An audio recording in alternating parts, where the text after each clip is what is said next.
এইখানে পড়ে পড়ে ঘুমানো হচ্ছে, তাই না? ঘরে যে কতগুলো কাজ পড়ে আছে এগুলো কে করবে বলেন তো? এই জায়গায় ঘুমিয়ে কি প্রমাণ করতে চাচ্ছেন যে আমরা আপনাকে শোয়ার বিছানা দিই না? মানুষকে তো এইসবই বলে বেড়ান, খুব ভালো করে জানি আপনাকে আমি। বৌমা, আমি কাজ করতেছি। আচ্ছা যাই হোক, আপনার এইসব নাটক আমি শুনতে চাচ্ছি না।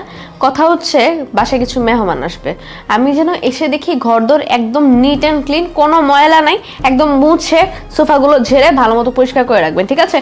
আর কিছু রান্না বান্না করে রাখবেন, বাজার তো করাই আছে ফ্রিজে, আপনি দেখে দেখে 4-5 পদের মতো রান্না করে রাখবেন, পোলাও মাংস যা যা লাগে সবকিছু, ঠিক আছে? আমি কিন্তু গেস্টগুলোকে সাথে নিয়ে ঢুকবো, সো সবকিছু যেন রেডি থাকে। ধরেন 2 ঘন্টা সময় আছে আপনার হাতে, 2 থেকে 3 ঘন্টার মতো, এর মধ্যে কিন্তু সব শেষ করবেন। কতদিন ধরে পোলাটার লগে কথা কই না, পরানটা কাঁদতেছে। তুমি যদি একটু পোলাটারে মোবাইল করতা, আমি দুটা কথা কইতাম। দেখেন মা, আমার ফোনে না এত ব্যালেন্স নেই যে আপনার ছেলেকে আমি ফোন দিতে পারবো। আপনি তো জানেনই। ও না, আপনি কিভাবে জানবেন? দেশের বাইরে কল দিতে না প্রচুর টাকা কাটে ফোনে, আর আপনার ছেলে আমাকে এত টাকা পাঠায় না যে আমি ফোনে কল দিয়ে ঘন্টার পর ঘন্টা আপনার ছেলের সাথে আপনার কথা বলিয়ে দিতে পারবো।